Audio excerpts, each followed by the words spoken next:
The trade deadline's approaching at all of Indy Ball, and shooters are shooting their shot. If you want to find out, they missed the mark on this week's episode of the Indy Ball Report podcast.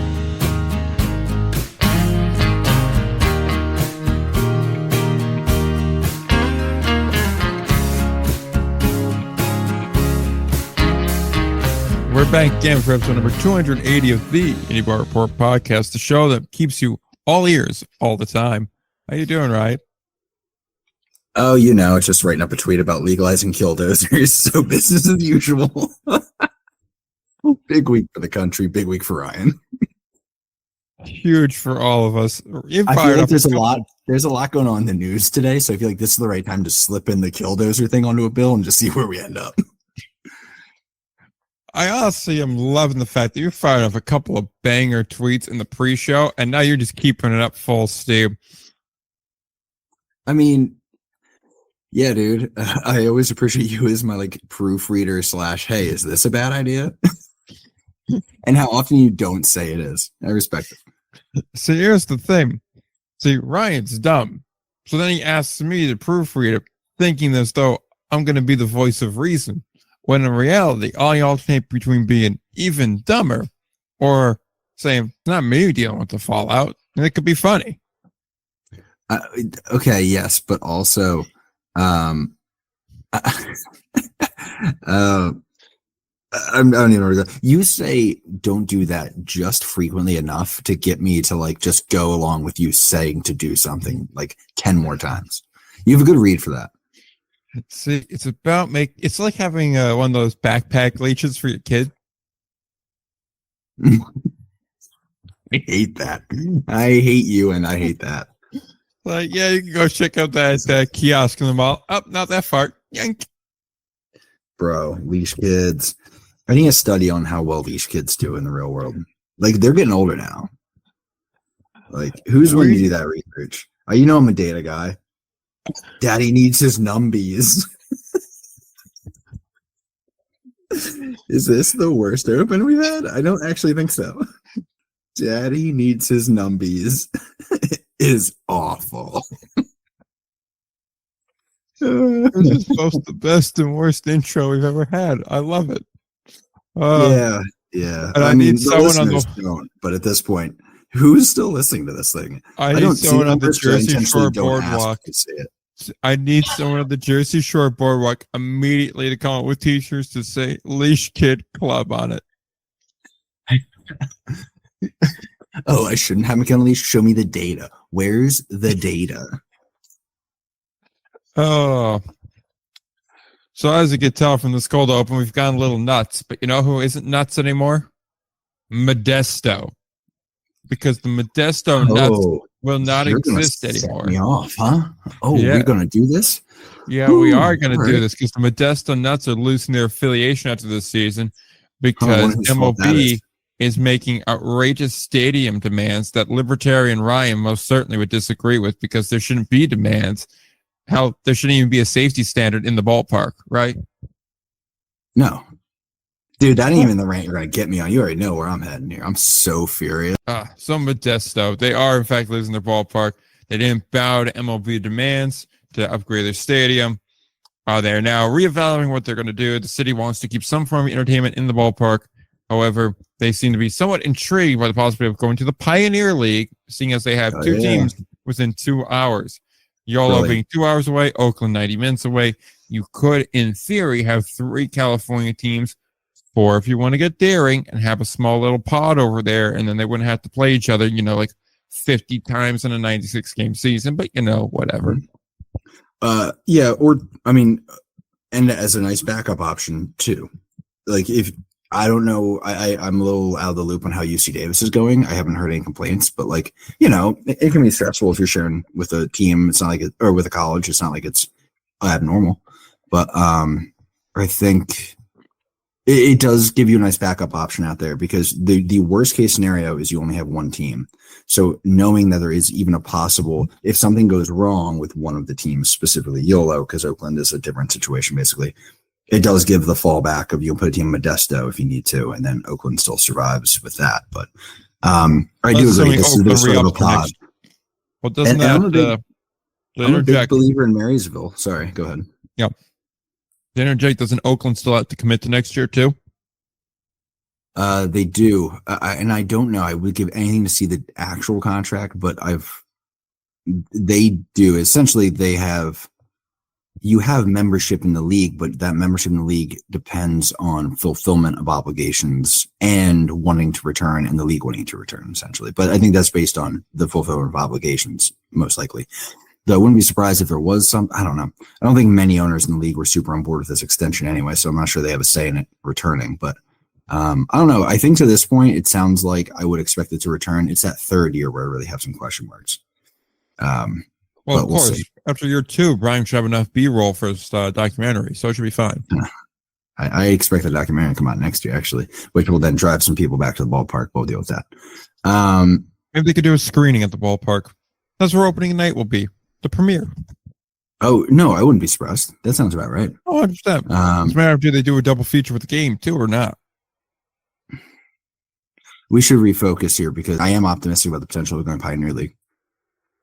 As far as Modesto goes itself, I think it would be a nice little ballpark to add. I think it meets the standard. I think it definitely does have the same culture and character that you would look for a Pioneer League team. They're all kind of born out of essentially being thrown by the wayside, unless your name is Glacier, Oakland, or YOLO. So those three being expansion teams. Everybody else was kind of like, hey, your home doesn't exist anymore. Get lost. And I guess Boise technically got bumped the Pioneer League from, I think, Northwest League, but that the point remains. They fit that same culture build. They fit the same mold. And if you are dedicated to making California work and trying to make more of those coastal states work, Modesto does seem to be an ideal landing spot. I am obviously cautious, if you were to do it, that you fall into the same kind of thing Oakland's been doing, which is look at what they did to you, and we're not going to do that to you. I'm cautious of that because in Oakland, you can get away with that for longer because of the fact it's a major league team that's taken from you. There's a bit more of that sports identity, sports culture, the history of the other teams in that city, and the history of the city as a whole. Modesto doesn't really have that. And while, yes, you've had this minor league team there since, I believe, the 1940s, it's a little bit different when it's a minor league team that you're losing versus a major league team. So I don't know if you get away with that as long. However, that all being said, I do think it is a good spot. I do think the Pioneer League being interested in these kinds of markets is an ideal outcome. They're a very big league. Travel doesn't really bother them as much because they're used to travel. And I think if you're going to be this wide and spread off in league, you can expand more and focus on more of a regional based schedule to cut down the travel. And I think it'd be a net benefit to do that. I think they're in a unique position being in that kind of western part of the country where you can take advantage of markets that would have otherwise been ignored. And I think that among all the leagues, they are one of the more forward-thinking ones and ones that are going to try things. Mm-hmm. And for no other reason than they have more overhead due to their nature. And so they have to try new things. So I would be very interested to see where they go with all of this. And yeah, I think it's a naturally good idea. And at the very least, it's important for them to do their due diligence and check in on this kind of thing. So any other thoughts on Modesto in particular as it relates to this? Seeing as most of what we just discussed is going to be put into a bonus episode. Cool historic ballpark. Definitely needs some work, but like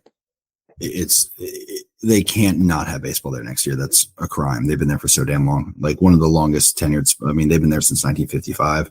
They've been playing there since even before that. So, yeah. How long has Modesto been there? I'll check that as the 46. Fun fact out of here. Yeah, dude. I mean, they've been there for so long. Started as an Indy Ball team, 1946. Bang. So there you go.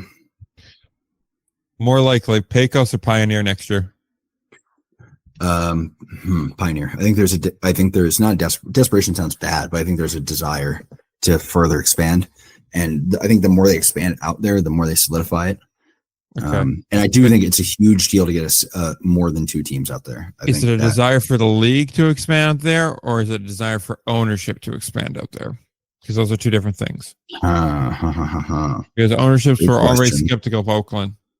Yes, they So were. do they want to continue to invest in this? Some people are going to assume it's like we're investing in this vanity project that's going nowhere. We should reinvest in the core members, especially if Oakland's starting to wear out their welcome. That means YOLO's going to be gone with them. So if one of the two fail, now Modesto's taking their place, it feels like, hey, look, we're patching a ship that's going to fall apart. Why are we doing this?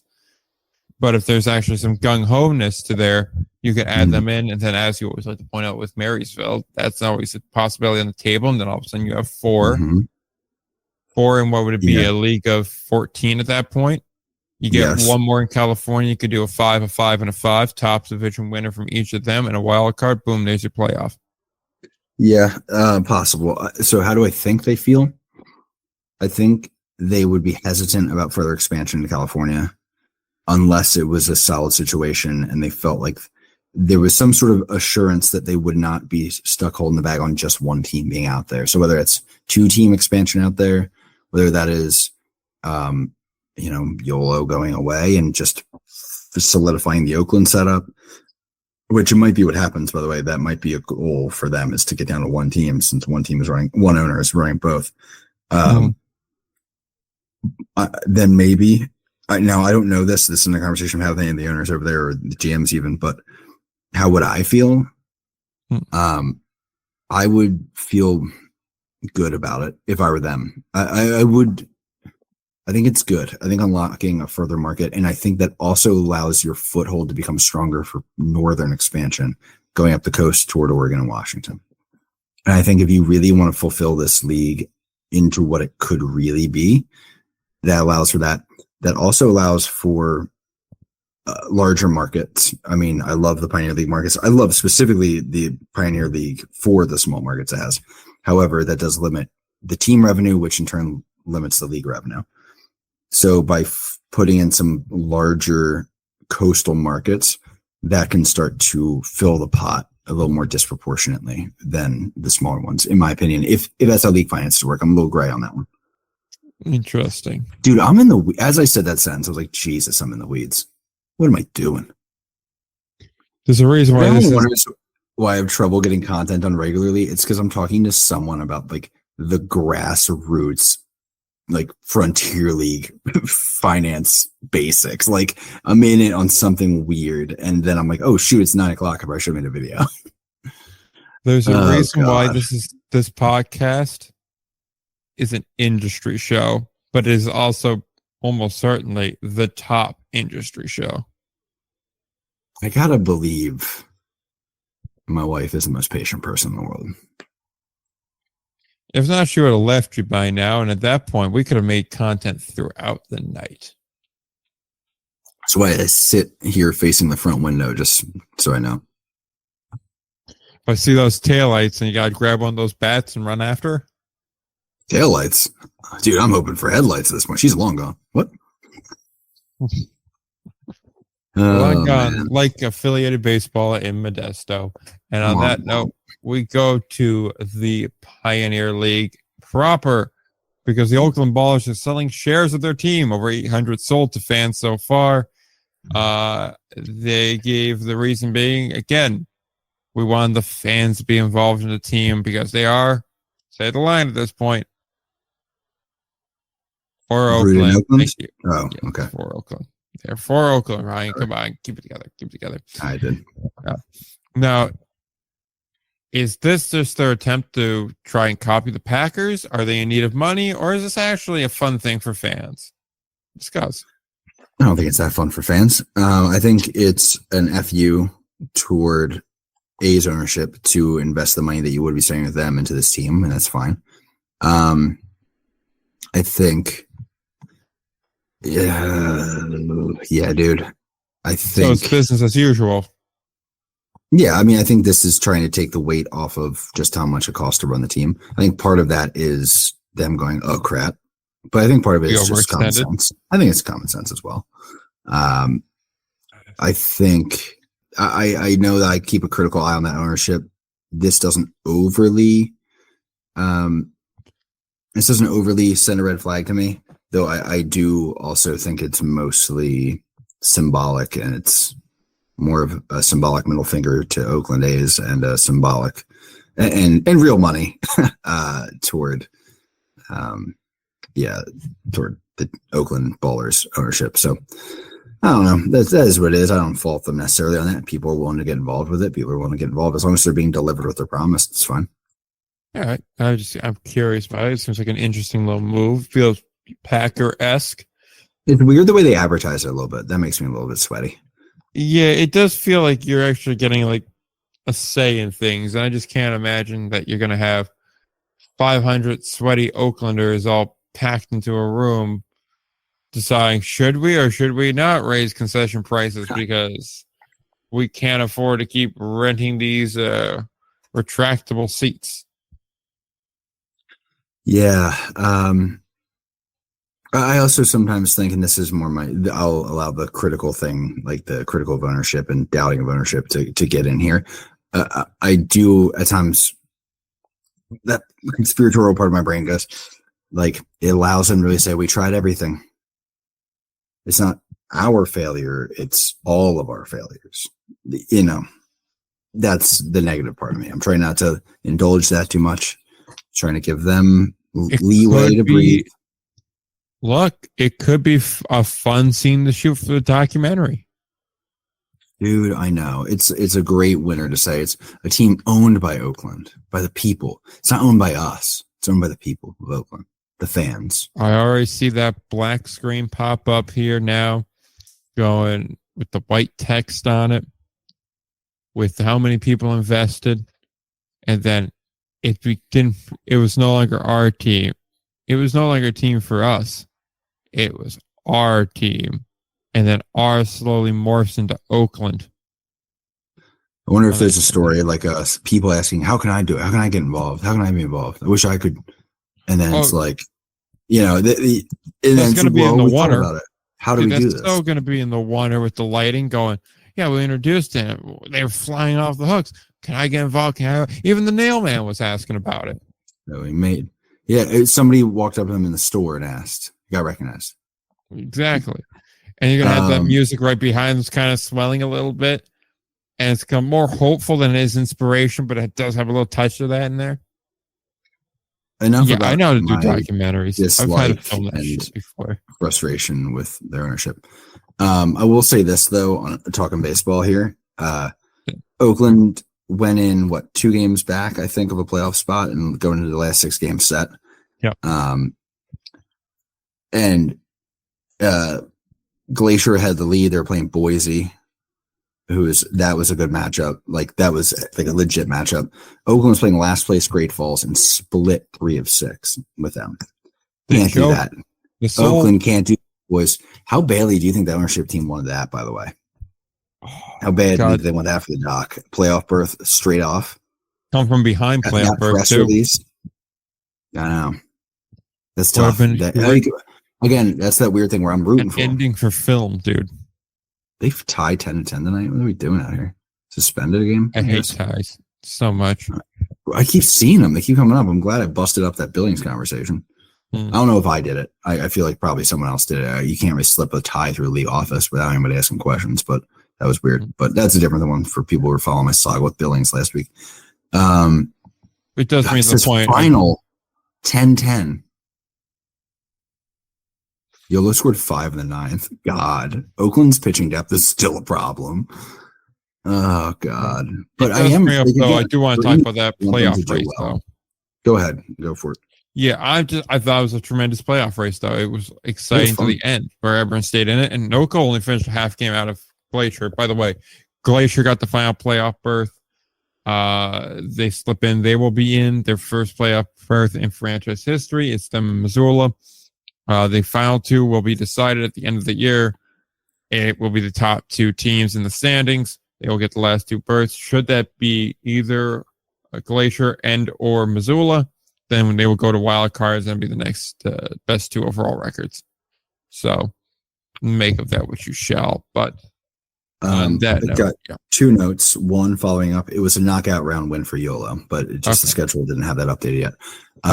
2, can we discuss how psycho the tiebreaker is for the Pioneer League playoff spots? Go for it. Okay, so my what got me interested here was as I was working on playoff odds, it required you got to figure out if there's some tie scenarios, who has the tiebreaker. So typically the leagues follow MLB structure, which is head to head, and then it's division record, it's league record, and then it's like alternates of those records, like going back like certain games. Like, so, it's tied through this. So, okay, cut off their last game, whatever.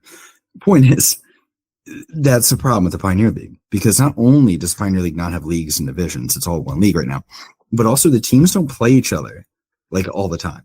YOLO, I forget who it was, but like one team hadn't played either of the three teams it could potentially tied with yet. Like, so there's no way to work out like a tiebreaker for these teams. So I was like, I hit up somebody. I got sent the screenshot. The first tiebreaker after head-to-head record. Friends, take a moment. Think about the Pioneer League. Think about the scores you see in the Pioneer League. The first tiebreaker is runs allowed. They want to end it quick, dude. They want to end it quick. Dude, get help. That's funny. First of all, hilarious. I'm not hating on it. I think that's funny. I think that is elite. I think it should, every year, the tiebreaker should be whatever the league is like worst at, which is like not allowing runs for the Pioneer League.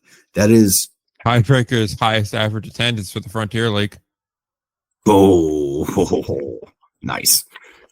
Yeah, dude. I'm just saying, like, that is so funny. Again, this is not a criticism. I love that. 10 out of 10. I would, if I was designing this league in Allen Park baseball and I saw that teams are scoring 10 runs a game, you better bet I'm doing runs allowed as the tiebreaker. Yeah. No notes. Love that for you. Shout out Trevor Kunkel, who just followed me. Nice. Vibes. Not vibes. JP Gates. Or Quebec now. JP Gates, two-way legend. Love that for him. Yeah, that's a vibe. Let me see. Hold on. I will do one quick check on this conversation. I want to see. Head-to-head, fewest overall runs allowed, and then best overall run differential, and then it's game-by-game results tracking backwards. Funny. That's funny, dude. It sure is. Anyway, yes. Yeah.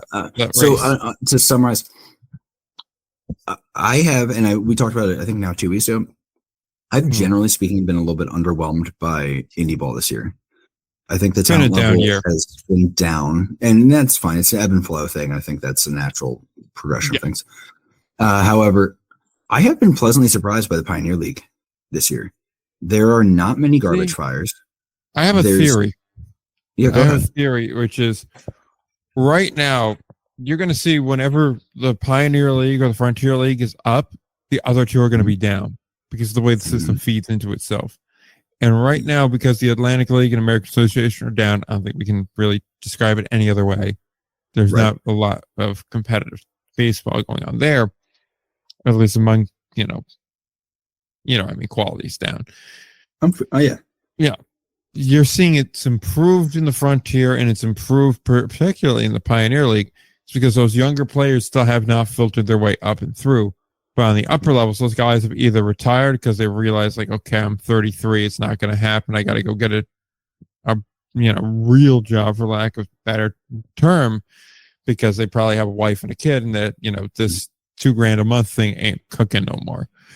So they're leaving, or the guys that are like 28, 29, they're getting signed to play in Mexico. They're getting signed to play in Taiwan. They're going elsewhere. And then those 26, 27-year-old guys, they're just going right to affiliated ball now. They're getting plucked. Yeah. So I think that's where it is. And then obviously the last point I'm going to say is the smaller leagues have had less ownership turnover. If you look at it, there has been more in the Frontier League. I'll give ground on that. But by and large, it's been a little bit more stable as of recent. I think part of that is too in the Pioneer League, those types of markets and teams, like you kind of got to make it work. Like you're in it together type of thing. Now, I think you nailed it. There's a cycle there, which is, so let's back this up. This is what year 4 for the Pioneer League in Indy Ball. Yep. So basically, generally speaking, players are spending about 3 years in the Pioneer League before either aging out or whatever. So they're coming in. So we now have seen one, call it a graduating class, leave the Pioneer League. That year one crop for the Pioneer League was bad. It was not good. They were not had no good. idea what they were anyone doing. who was quality has already been picked through. Like, that is basically what it was. And if you're listening to this and you're thinking of a name or two, you're right. There's a few that slid through the radar, but sure. Generally speaking, that's the situation. Year 2, it's a little better. Year 3 is a little better. Now year 4, again, generally speaking, these guys know what they're doing in baseball operations in the Pioneer League. They at least know the rhythm of it. Even if they suck, they know how to find guys. They know where to get them. So they're not just signing dudes from the local like neighborhood in Billings or whatever the hell. Billings, that wasn't a shot at you. It was just the first time I thought of. Damn, taking shots at Billings. At the same time, the Atlantic League and Friends, so call it in order, Atlantic, American, then Frontier, are waiting for those graduating classes to come through. Class 1 was not good. At the same time, the Atlantic League and American are really losing a lot of guys to Mexico and the Frontier League. So the best Frontier League guys, some of them are getting pulled up. Some of the best American guys are going to the Atlantic.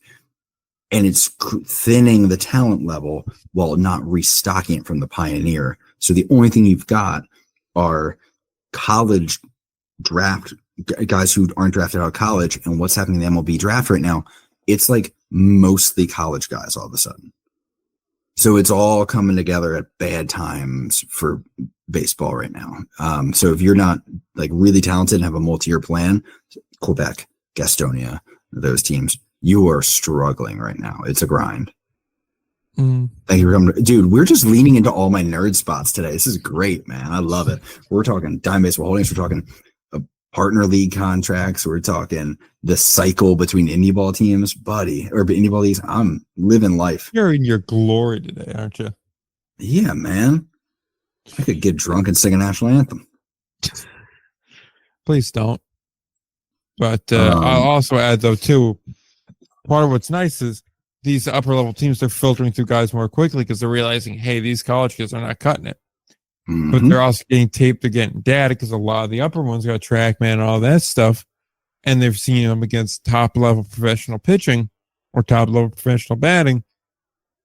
And now when they go to turn to the Pioneer League, only in a player to be named later deal that they're getting sent over there, they're getting a decent pick through on what they want to keep and what they don't want to keep.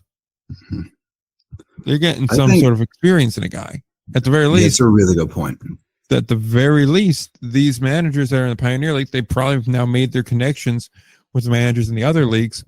They can call them up and get a sense on what kind of guy they are. They don't have to waste, a week figuring that out.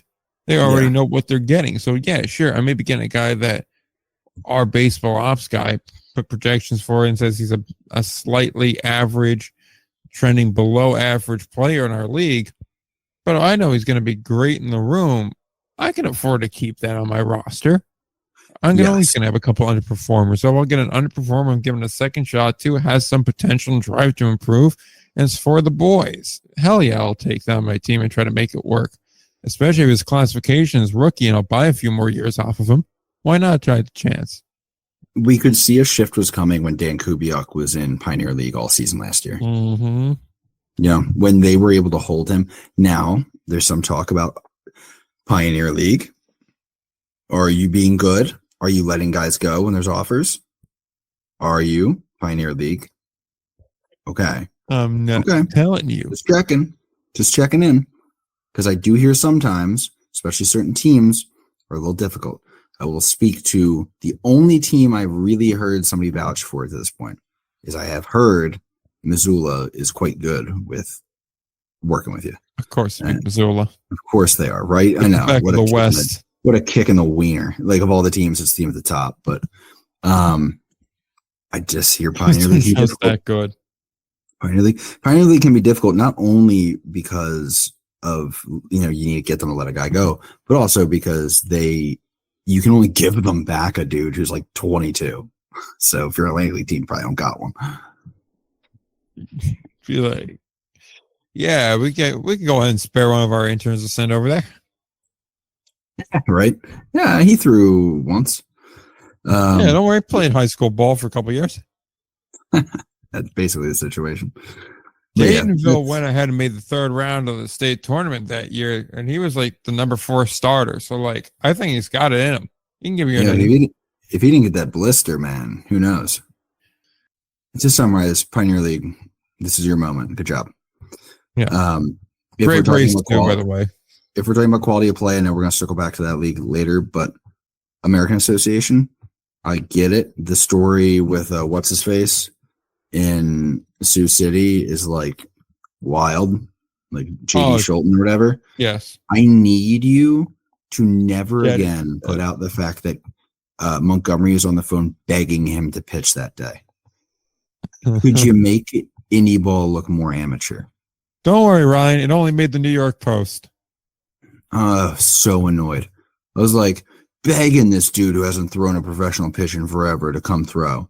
Like, dude, could we not? Could we think about how our words affect the perception of us? Why was Mongo, a man that's been in this for about 15 to 20 years now, needing to beg a guy to come out of retirement that hasn't thrown since, 07? Which is why you keep the 10 names on the list, boys. I'm not saying he didn't, but I'm saying because it gets tight. But come on, man, we can't be having that. You gotta keep Joe Torre's number on speed dial, my man. Keep Torre. He's on the East Coast right now, but he'll get you somebody. You say the state you're in, he'll say, "I got you. Give me an hour." He'll be like, "Where you at?" I don't know. This is not an endorsement of Joe Torre. This is just Joe Torre is somebody I've worked with very face level at the past, and I'm highly entertained by him, and I'm very interested in the work he does. Exactly that. And I will say this much: by and large, when you're getting one of Joe's guys, what they do on the field, you don't quite know. But off the field, they're model citizens. So grinder though too. Like they're what you want in a ball player. He's honestly, a little intense, but I mean, like, hey, he does his job. I have heard you get a lot of glue guys for sure. I can see that. Hell yeah, dude. If I'm in a pinch and I'll take whatever I can get, and you send me a glue guy, buddy, I'm happy. That's fine. I know, man. Like, that's the thing. You got to keep him on speed dial. You'd say, hey, we're going up to Winnipeg. I need a guy.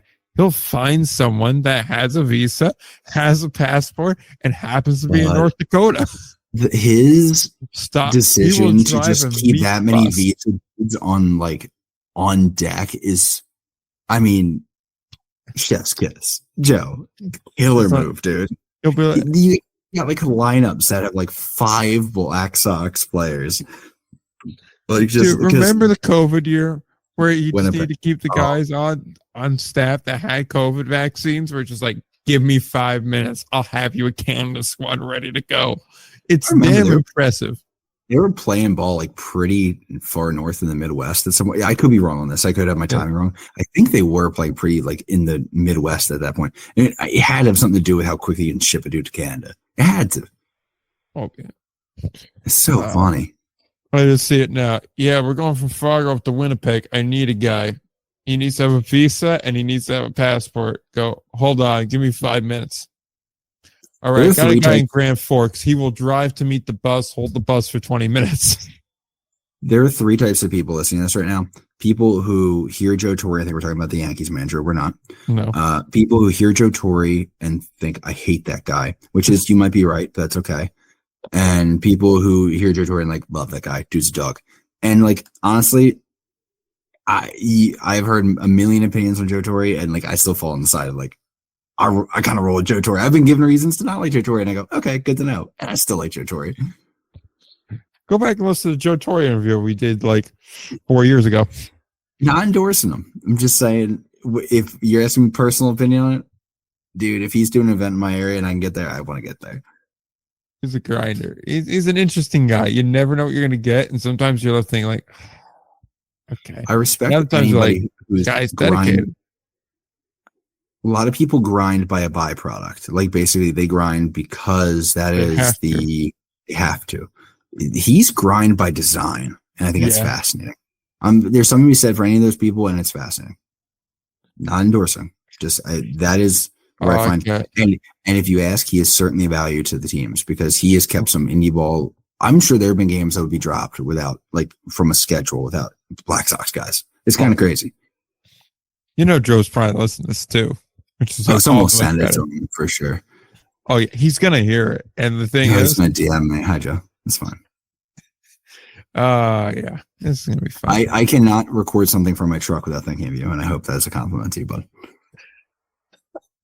I mean that in all the positivity. Any case, last point of the We're Pioneer crawling League. through this episode, so we should probably keep it rolling. Yes, we probably should keep moving. Adam Fogel, hell of a player. Oh my God, Triple dude! crown, 25 bombs, 78 RBIs, 442. Why hasn't he been signed? I don't know. Hold on. This is funny because I waited to do my All-Stars until all leagues have made midway through. So I'm down to now doing the Pioneer League All-Stars, and I was just running all the offensive numbers together. Buddy, it's insane because you're like, well, it's an offensive league. And then you compare him to everyone else in the league, and you're like, oh my God, dude. He's that much better. OPS plus, let me see. He is 7 points higher than anybody else, which is, sure, but it's like 153 compared to 157. So that's a lot. I'll just say that. Now, in WAR, he's like almost a win. He's almost like, if this is a 162 game season, he'd be at a 12 WAR pace in a 162 game season. That's like, excuse me, that is so funny. And that's including the fact I included park factor in that because he is in a hitter-friendly ballpark. That's after park factor. Dude, he hits better on the road.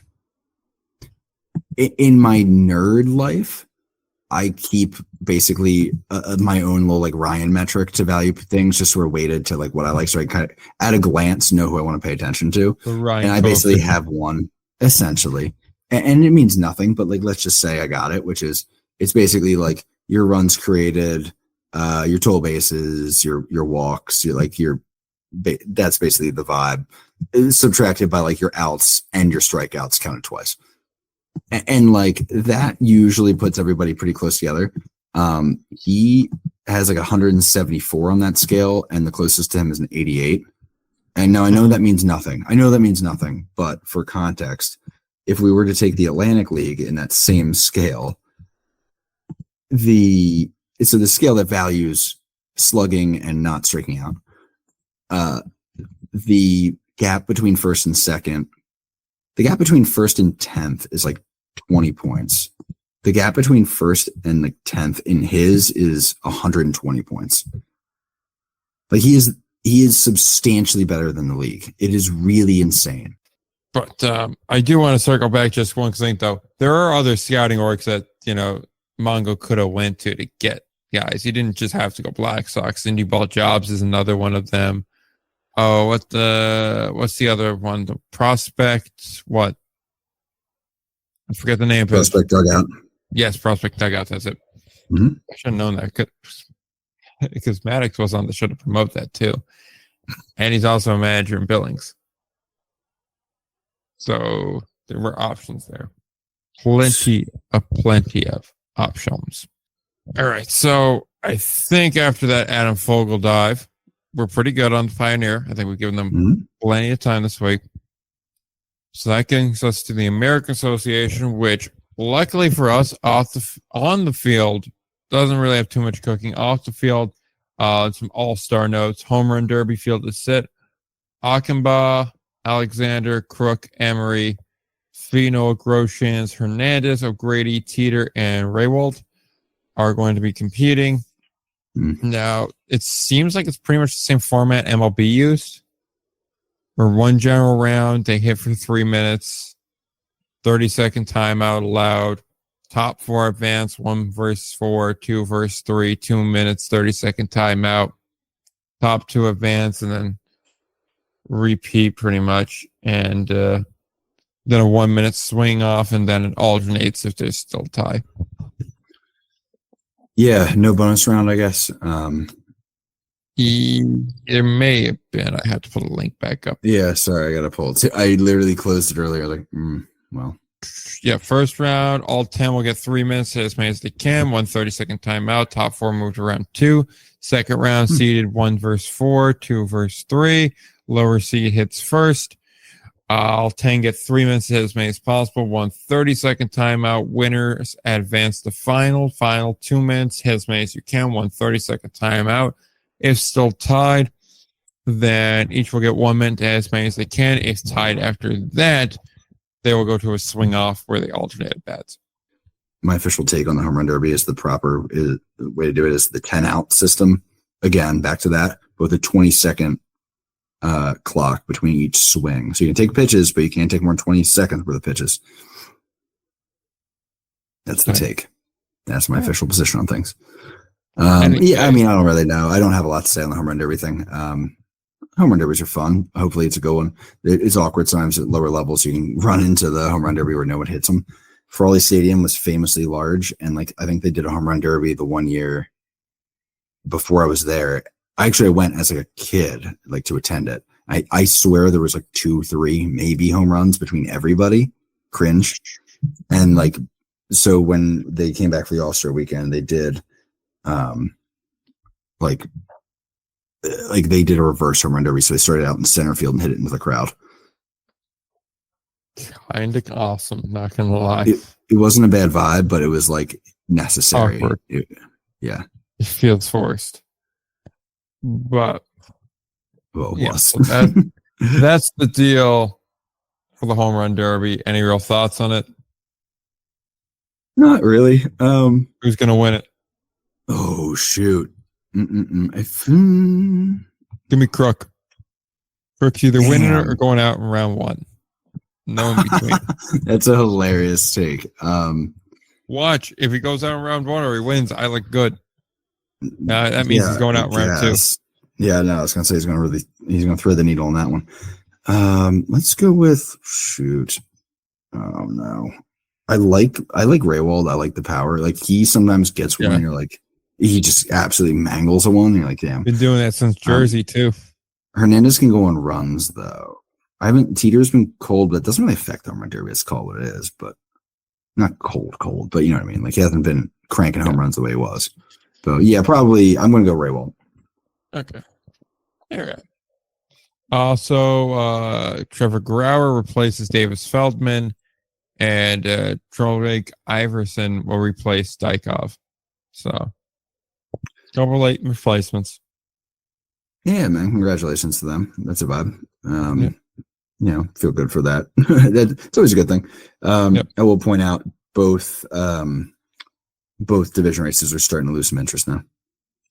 Yeah, I'm not convinced Soucy is going to be able to make this run at the Monarchs. I will get to that in 1 second. There's 2 other pieces off the field. I think I sent you both of them. The thing from the Winnipeg Sun, and then the other thing about Fubo TV.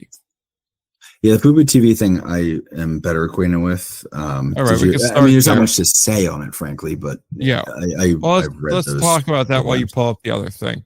Yeah. So as far as Fubo goes, essentially the American Association created a deal with Fubo to stream their games on there as well.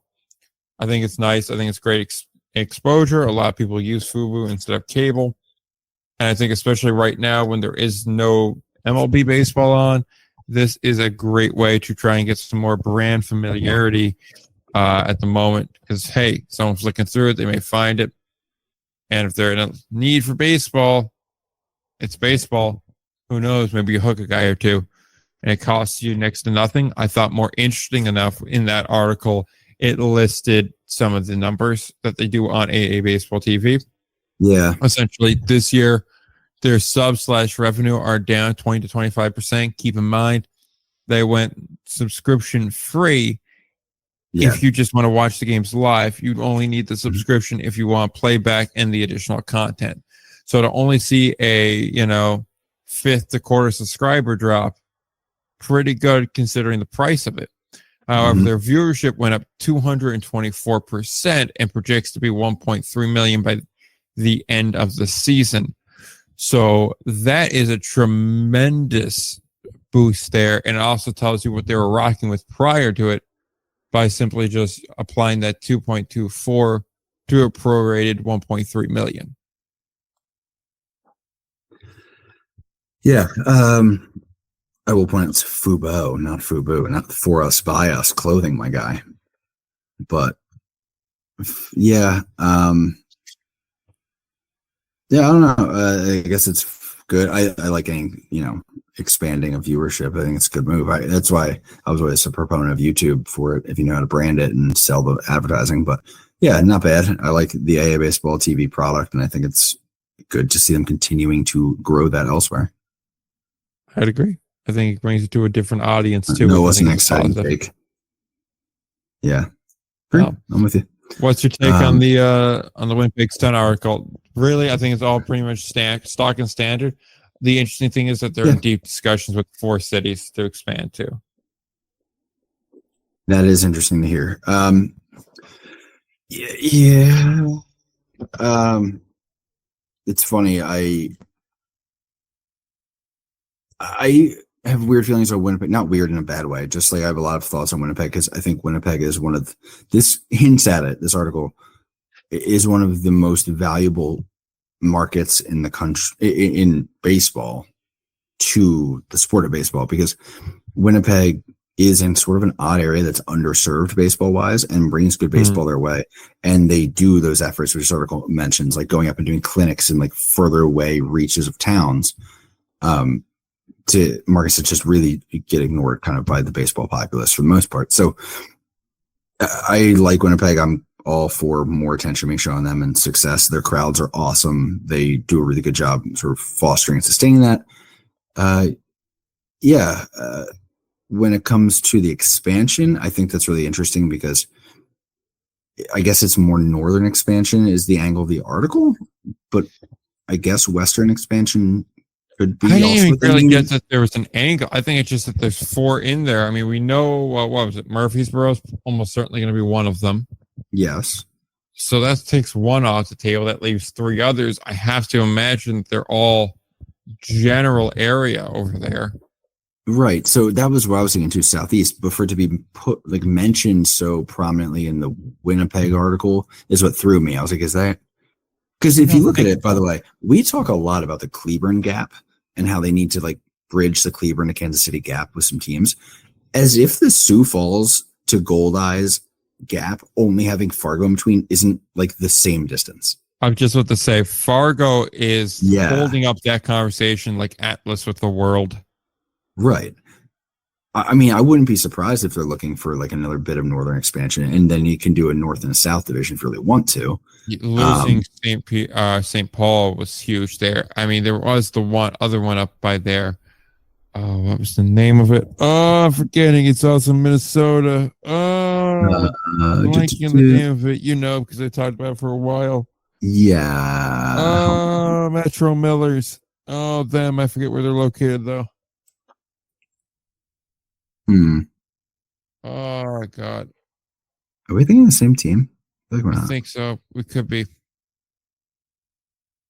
They were like right around Twin Cities, but they weren't Twin Cities. I remember because I looked at they had the whole map drawn out and then it died on the vine. Oh, is this one of the ones that they were talking about doing? Yes. Oh, geez. You might it's be from beyond a while back though. It's from like 2019. Yeah, I don't know if I'm gonna have that for you. I mean, don't stress about it. We got other stuff we got to focus on. Yeah. But I guess what I'm saying is, sure, if they're doing northeast, is some southern expansion, I wouldn't be surprised if they are at least looking somewhat north.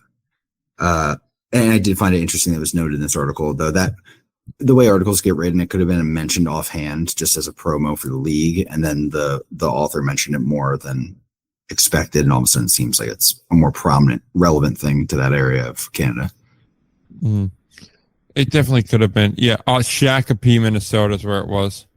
Oh, geez. It got put on hold. The last article was from Southwest News Media, or SW News Media, rather. And the headlines, Metro Millers funding on hold due to COVID. Plans for 2022 opening still live. December 30, 2020. Interesting. That was the last article I found on a quick Google search here. Yeah. I don't think the funding ever came through. They were looking for about 800,000, but their private business stock purchases only reached 7,000 with $600,000 goal. So they're going to need about 35 million in bonds. So yeah, that's not great. No.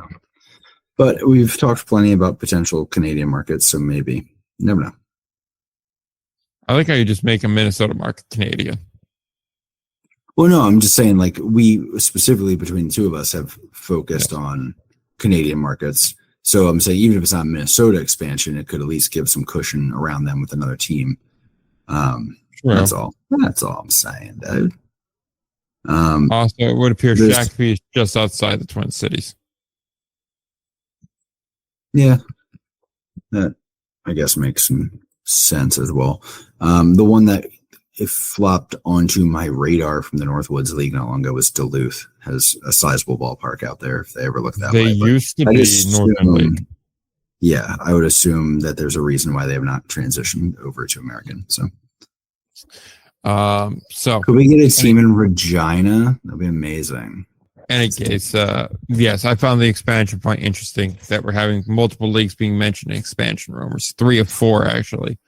That is quite telling that we're on the verge of more. Yeah. And quite frankly, I'm sometimes curious to see if the talent level can keep up with it and if the community demand is there for it. But we shall see. Yeah, my only thought on it is it's definitely a tough time for expansion for the reasons we talked about earlier about, talent dispersal currently. But it is interesting to see the American Association sort of aggressively pursuing. Well, it seems like the Atlantic League is just like trying to keep their organizations alive, and same with the Frontier League, frankly. Yeah, some people are rallying troops, others are going out and taking the field, so to speak. But we'll see how it goes. Any case, you mentioned a second ago. We'll get to it now. These are some very uncompetitive battles around here. I mean, it feels like we're already there. I will say there's a lot of trades happening. Ben Lavorsi comes back to the association, this time to Fargo from Boise. Justin Levy goes to Florence. We saw Jake Myers go to Schaumburg. So some guys are moving off players that would otherwise, I assume, be released, but giving them a chance there. Joe Swayze going to Long Island. I will say Nick Anderson getting dealt is interesting. He's a guy that I didn't think Lincoln was going to trade, but originally when we were doing the matchmaker for last week, he was a guy I did circle actually to Winnipeg, but I was trying to find a player to come back. And I just wasn't sure there was a pitcher to make it work, but cash is just as good in this league. Cantleberry going to Lake Country. I think that's a pretty move. Holgate going from Winnipeg to Great Falls, I assume for future considerations, means this is a deal simply to make the roster more even for Anderson's arrival and to activate somebody probably, or they have something else planned, but they'll need that spot. But there's a lot of movement here. It kind of makes me believe that we are nearing a trade deadline for the association, but without concrete information on that, it's kind of hard to say. Yeah, I feel like we're always guessing at that one. I don't know why. Agreed. I don't have a ton of thoughts on trades right now. I've been kind of looking at All-Star stuff a lot, but I've been sort of following along as things go. I guess there's no huge standout ones so far, at least to me on the American Association front, but enough to see that there's I guess a notable amount of action right now, which maybe it's just the way I remember. I always feel like it's more action than I expect. And then I realize, it's just kind of what it is every year. So maybe don't listen to me. Maybe I'm dumb. Very possible. It is, but I doubt it. But even still, though, these races are something else. I mean, we know Winnipeg, Fargo, and Sioux Falls are all there. I mean, you feel like Kansas City probably just falls into it because what else is left there? I mean, Sioux City's just not it. We said a second ago, but they're rolling out a 44-year-old pitcher, and he's one of their better arms. So that tells you what you need to know about them. And then Lincoln's just a disaster class this year. Flip it around the other way.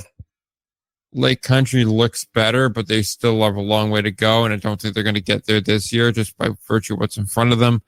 And Gary is still Gary, so that's the issue there. Yeah. I mean, we've talked a lot about Gary and their issues. People know what I mean by that. So, I mean, what else is there really to say? Yeah, that's just sort of it. And, there unfortunately might be a lot of talk about how things line teams up for the playoffs. I feel like that's going to be a lot of the American Association talk for the time being. Yeah. It's so set in stone. I mean, my God. Which should be fun for a future conversation. It's not necessarily a bad thing, but it is like, well, all right, because we're skipping the playoff race part of this is unless there's a big change happening. Frankly, if I'm Sioux City, I'm looking to start moving pieces here. Yeah, I think so too. I think they're starting to hit that point, which is a shame. It was a fair run. It's just they couldn't replicate necessarily the mix they had last year, and apparently there's a pitching shortage, which was the last thing they needed. So yeah, and I'm seeing a lot of LS4s and LS3s here that could get to be moved here. Yeah, like Ryan January. Exactly. I mean, yes, January could be a nice arm there, or not arm, but a catcher. He could be solid there. You got some veterans here, but I don't think Nagowski really wants to go anywhere. Like Martinez wants to go anywhere. So he kind of skates on that. Montano, I don't know what his situation is, but he's fairly young. He's 25. He's not a bad call there by any stretch. Maybe he could be of interest. If he's willing to go somewhere else, pitching wise, let's see here. I'd just like to point out that JT Shulton is in LS2, for what that's worth. Hey, good to know. Yep. Playing time left. Yeah, if Nate Gherkin's willing to move, he could be a very useful piece. Same thing with Drew Brosher. But those have been guys that have been there for a minute, so I don't think they'll be going anywhere. But Joey Murray's only in LS1. He has too much value to move. And Jackson's a rookie. He's too valuable to move. So we'll see. We shall see how that shakes out there. Anything else for the association? Or do you want to move on to the Frontier? I'm good to move on. All right, Frontier. Let's get the big off the field thing out of the way. They'll also be quick because it was an all-star week, and they don't know how much there was to talk about that. League is just reaffirmed what we already know. They have a desire to bring baseball back to Montreal. They called it a top priority. They hope for an announcement within the next 12 months or sooner, but there needs to be a stadium built first. We'll not do a temporary stadium.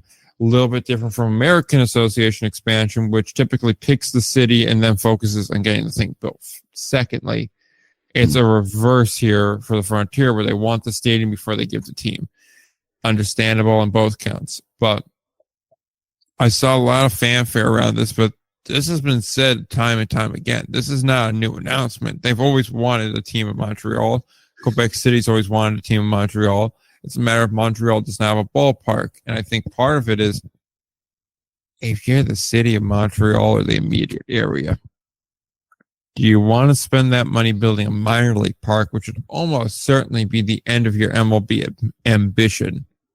Or would you rather hold out and try to get that money for that MLB park? And the reason why I say it's the end of the MLB ambition is taxpayers aren't building two ballparks in Montreal. I don't know. I'd push back there because it could also be used as the case study for success. Like the proving. I'd counter with, I don't think they're going to be game to it. Already, Canadians are not huge on it. And they saw Quebec City get burned building an arena once without a team being ready to go. I mean, I agree that could be the possibility. I also do think they also could be thinking what I just said, I guess. So what I'm saying is I'm not saying you're wrong. I'm saying I think there's a chance you were very right about that. There's also a chance that they see it more as the way to prove, that they have the ability to have a successful team. Now, is there that proving concept or that proof of concept, I guess I could say, I think that would require a ballpark to be pre-existing, which they really do not have. And that's the issue. Certainly, which I also appreciate your corporate communication skills going to work on that one there. Yeah, I got moments. But yes, I just think that a lot of people are expecting a lot more of this because of the timeline laid out and the fact that they posted the article on the website, which I do think makes it more interesting that maybe we're close to something here. And I will say I'm not really plugged in Canada at all, and that it's hard to get anything from the province of Quebec because it's mostly in French.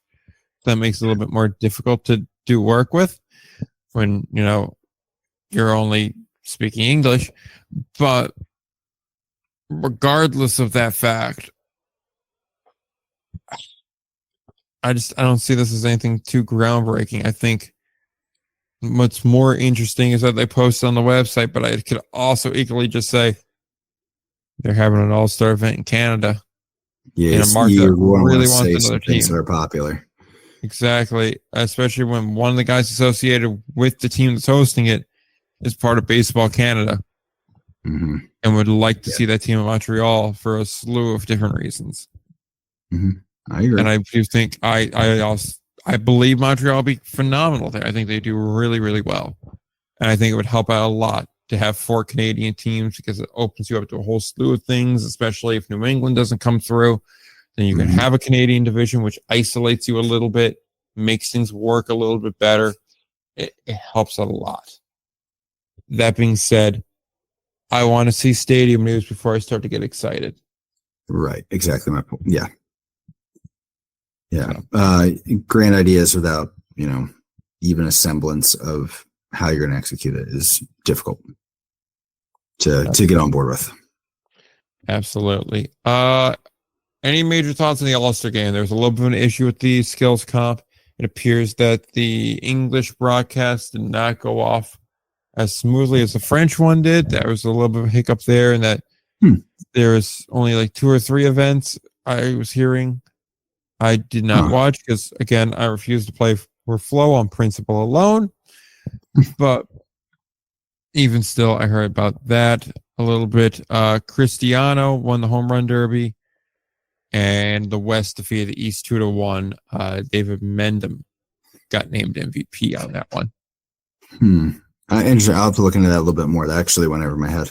There's an issue with the broadcast. I'll check that out at some point. Well, it was more about how many events there were. That's interesting. Yeah, supposedly there's like 3. I only heard one thing about it though, so I really can't say. Okay. That might have been. I thought it meant like they thought there'd be more, but there weren't. But okay.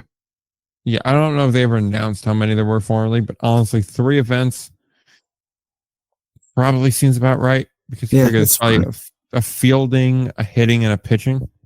Yeah, maybe bunting. I'm big on the bunting derby.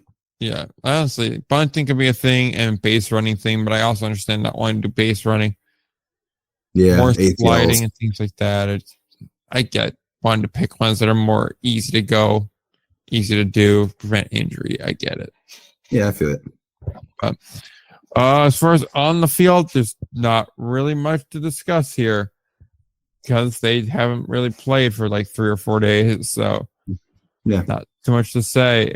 Washington's still good. Lake Erie still good. Best in the West. Quebec and New York are on top in the East, but Ottawa, Three Rivers are closing the gap a little bit. Yes. Also, McNeely is a possible Triple Crown contender, and we think we should talk about him more, even though we've already talked about him a lot. Yeah. It's funny, it kind of snuck up with me that he had a Triple Crown shot, but that they probably batting average will hold him back. That was my thought. But as far as the teams themselves go, there's not much to talk about. There really isn't anything cooking. Which is fine. We found a lot to talk about and other stuff that we didn't even predict that we'd be talking a lot about. Exactly. So Atlantic Lake's all that's left, and that's a similar story. Second half Stormers, dude. Yeah. Already. Second half Stormers and High Point Gastonia are killing it still. That's pretty much the story. As usual. Yeah. I mean, Staten Island's looking more like Staten Island themselves, but they just lost Leisure, so that's not good. And Hagerstown's keeping up their pace. Not much more to say there. Only real kind of noteworthy point I wanted to mention, which we ragged them a little bit, I think it was last week or the week before, but Lexington, man, 26-2. What are we doing? Yeah, they bounced back with a good win, but like that 26-2 loss is painful. And it's like Now, what, 9 of those runs, I think 9, 10-ish, maybe even 11 of those runs came off of a position player pitching, but like still, that's not really a free pass on that. And there was like a weird like balls and strike argument, and like Zahn got thrown out on that in like the 8th inning. It's like, my guy, like the balls and strikes aren't the issue here, right? Like, if you're gonna get thrown out, you gotta get. You thrown don't out want to early be in the with that. damn dugout for this and like be there. I don't know. Maybe it doesn't matter, but I'm just like checking out early on that game when the players can't feels like a bad vibe. It's not showing them that you have their back, in my opinion, dude. I don't know. I'm not in the clubhouse. Maybe they were pretty hyped that he backed them up on that. Here's the thing: if you're gonna back them up on that, don't do that shit in the 8th. Do that shit in the 4th. Yes, there you go. Do it when you have a real pitcher coming to the mound. Like, yeah, when you do it in the 8th, it looks like you're throwing a hissy fit and leaving early. That's exactly right. Yep, that was my thought on the matter. I would. Yeah. I don't know. I look easy for me to say, but I don't know how I would feel about that. I don't think I'd feel very good watching my manager take that walk as I'm sitting there sweating out a 20+ run loss. Yeah, it's just critical of Zahn, so I don't know. I mean, yeah, but I feel like most players are going to be in that boat here. Like some of them will be like, yeah, he finally said something, and he wanted to wait until it's fully out of reach here. But like my brother in Christ, it's this game is long since out of reach. You do this in like the 3rd or 4th. If he does in the 4th, it's a 7-1 game. Yeah. Still probably out of reach here, but like, oh God, they only had 2 hits too. Good. Yeah. Yeah, dude. It was rough. Bad every way you look at that. My God, what are we doing? It went off. It was really rough. Yeah, like honestly, if you're gonna do this, like I'd have to do a deeper dive on it. But like probably the 3rd inning is where you should have gotten gunned. I mean, yeah, it's tough to pick a time. It was really one of the least competitive games I've stumbled across covering Indy Ball. If you're saying something, we've seen some rough ones. Certainly is. Victor Capion had a good 3rd of an inning, though. Hell yeah. Only guy didn't give up a run, much less 4 or more. I love when that happens. Like how Panda had like the best ERA going for the Fairy Hawks because he like pitched like an inning scoreless. Anything else in the Atlantic League? Not really, man. We've gone heavy on Atlantic League other weeks, so I'm okay going a little lighter this week as we went in depth on some other stuff. All right, awesome. So honestly, we covered a lot of ground this week. We got through a lot of good Indy Ball talk. We got through a whole minor league baseball discussion, which I'm going to spin off to its own thing because I think it kind of bumps with the flow a little bit, but also it's interesting enough to stand on its own. So I kind of like that vibe. Looking forward to seeing what you do with it. Yeah, so on that note, we did cover ground. We got through a lot of stuff. We just got to get to the plugs. So why don't you take it? Indy Ball Nation on YouTube, Twitter, Instagram. And I don't know. I'm trying to make content as quick as I can, but I keep running into like just life and having a full-time job. So, keep looking back for Instagram catch-ups though on action the morning after games. Cool. There you go. Indy Ball Pod on Twitter, Indy Ball Report on YouTube, and everywhere else. To be quite honest, I say YouTube like I post on there. I haven't done that in, I think, well over a year. So don't bother with that. Bother with Instagram. That's where I actually post stuff. That's about all I have here. I would normally say this episode is going to come out a little bit later, but you already know that because you're listening to it. So yeah, it came out a little bit later because I had a Luke Combs concert the night before. So instead of editing it, I was listening to A Cold Beer Never Broke My Heart. There you go. So another proud chapter. Another proud chapter indeed. And just as this ending hit you like a hurricane, so this is outro because this is ham-fisted in here. Don't forget to play ball.